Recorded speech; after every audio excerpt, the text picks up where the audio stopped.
Cześć, witam Was ponownie. Ja się nazywam Oskar, pracuję w Denon Store we Wrocławiu i dzisiaj chciałbym pokazać Wam rewelacyjny głośnik, z którym miałem okazję współpracować. Bang & Olufsen model Beolit 20. Moją opinię poznacie oczywiście na końcu, ale już teraz powiem Wam, że sprzęt zrobił na mnie rewelacyjne wrażenie. Zapraszam!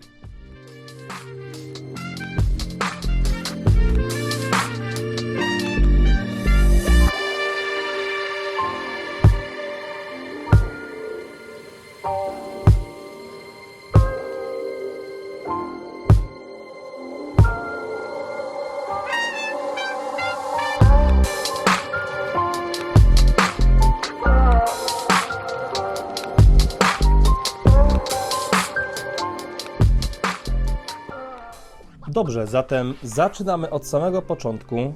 Ja pozwoliłem sobie wcześniej wypakować już sam głośnik z tego względu, że nie mieścił się w kadrze, więc żeby Wam bardzo uprościć, mamy już wypakowany głośnik, ale za moment omówimy, co jest w opakowaniu, no i przede wszystkim, jakie właściwości ma samo urządzenie. Jak zdążyliście pewnie zauważyć przez te kilka sekund, głośnik jest wykonany bardzo, ale to bardzo porządnie. Bang & Olufsen oferuje produkty bardzo designerskie.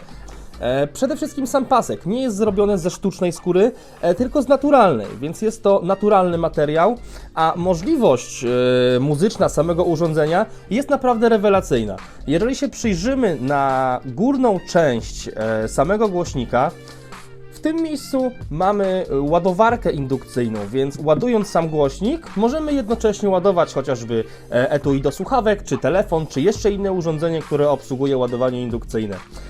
Również na górnym panelu mamy możliwość sterowania samym głośnikiem, czyli wiadomo, włącznik i wyłącznik całego urządzenia, parowanie Bluetooth, zatrzymywanie bezpośrednio danej ścieżki, podgłośnianie oraz ściszanie.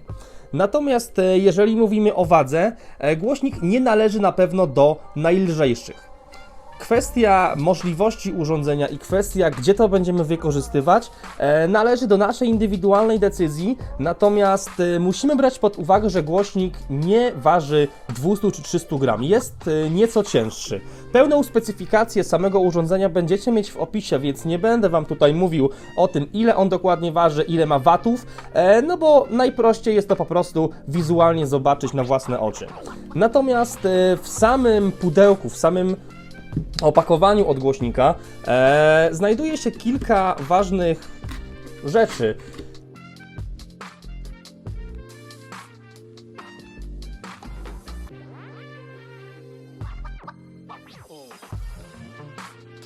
W samym opakowaniu znajduje się przede wszystkim specjalne pudełko, w którym możemy znaleźć przede wszystkim przewód ładujący. Przewód jest to USB typu C. Rzadko kiedy spotykamy już standardy starego typu, z tego względu, iż USB typu C umożliwia dużo większe możliwości i dużo szybsze ładowanie samego sprzętu. Stąd po prostu przewody, które są dołączane do nowych urządzeń, są to najczęściej przewody USB typu C. To jest jeden z ważnych elementów. Drugi ważny element jest to przede wszystkim ładowarka, która umożliwia nam podłączenie dedykowane do głośnika bezpośrednio z sieci, więc nie potrzebujemy żadnego laptopa, nie potrzebujemy urządzenia z portem USB typu C, bo umożliwia nam to po prostu ładowarka, która jest w zestawie. Natomiast dla osób, które lubią uniwersalność, znajduje się najzwyczajniejsza w świecie przejściówka, czyli jeżeli jesteśmy w Polsce czy w kraju, który obsługuje standardowe gniazdko prądowe, że tak się wyrażę, mamy takie urządzenie, a dla osób, które są chociażby w Wielkiej Brytanii, mamy gniazdo brytyjskie. Więc jest to bardzo uniwersalne podłączenie. Natomiast oczywiście wszystkie trzy niezależne wtyczki możemy indywidualnie dopasować do lokalizacji, w której się w tym momencie znajdujemy, więc nie musimy dokupować wtedy jakichś przejściówek, nie musimy cudować z tym wszystkim. Wszystko mamy w jednym opakowaniu, które jest bezpośrednio w zestawie samego głośnika. Pomijając oczywiście instrukcje i inne dokumenty, w opakowaniu nie znajdziemy nic więcej, no bo po prostu sam głośnik zajmuje na tyle dużo miejsca, że producent, podejrzewam, nie chciał też dawać do środka rzeczy, które będą po prostu problematyczne przy wyciąganiu. Natomiast sam głośnik, możecie sprawdzić, jest naprawdę solidnie wykonany. Nie można tutaj się przyczepić do żadnych niedociągnięć, do użycia niskiej jakości materiałów. Przede wszystkim sama maskownica jest zrobiona z aluminium i pod spodem jest bardzo ciekawie wykonana maskownica.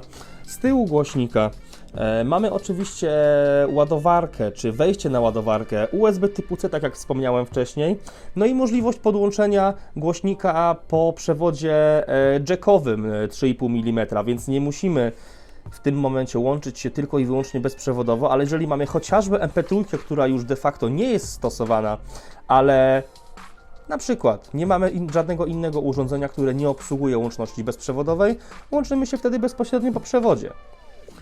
Sam głośnik naprawdę rewelacyjnie się prezentuje, nadaje się na mniejsze imprezy, nadaje się przede wszystkim na zabranie w plener, ale moja ogólna ocena o jego możliwościach to na pewno 9 na 10. 9 na 10 z tego względu, iż jeden punkt odejmuje za wagę, ale nie mogę się przyczepić do niczego innego, z tego względu, że głośnik przede wszystkim gra rewelacyjnie, ma ogromne możliwości. W dedykowanej aplikacji, którą omówimy w następnym filmie i w filmie, która będzie opowiadać ogólnie o serii całego Bang & Olufsena, pokażę możliwości w samej aplikacji, czyli łączenie się ze wszystkimi produktami, możliwość wprowadzania korekcji dźwięku, przede wszystkim możliwość indywidualnego ustawienia każdego głośnika czy każdego zestawu stereo i indywidualnie dopasowanych możliwości do danego pomieszczenia, do danej możliwości u nas. Jeżeli w trakcie oglądania jakiegokolwiek z naszych filmów pojawiły się w Twojej głowie jakiekolwiek pytania, napisz do nas na kontakt@denon.pl, a nasi eksperci raz, dwa, trzy skontaktują się z Tobą i rozwiążą każdy z Twoich problemów. Dzięki za uwagę, do zobaczenia w następnych filmach. Natomiast bardzo Cię proszę, nie zapomnij też o subskrypcji i o łapce w górze pod filmem, gdyż pomaga nam to rozwijać się i rozwijać ten kanał, abyś Ty dostawał najświeższe informacje oraz recenzje o najnowszych produktach. Cześć! Pamiętaj, że każdy z produktów prezentowanych w naszych filmach jest dostępny na naszej stronie internetowej www.salonydenon.pl.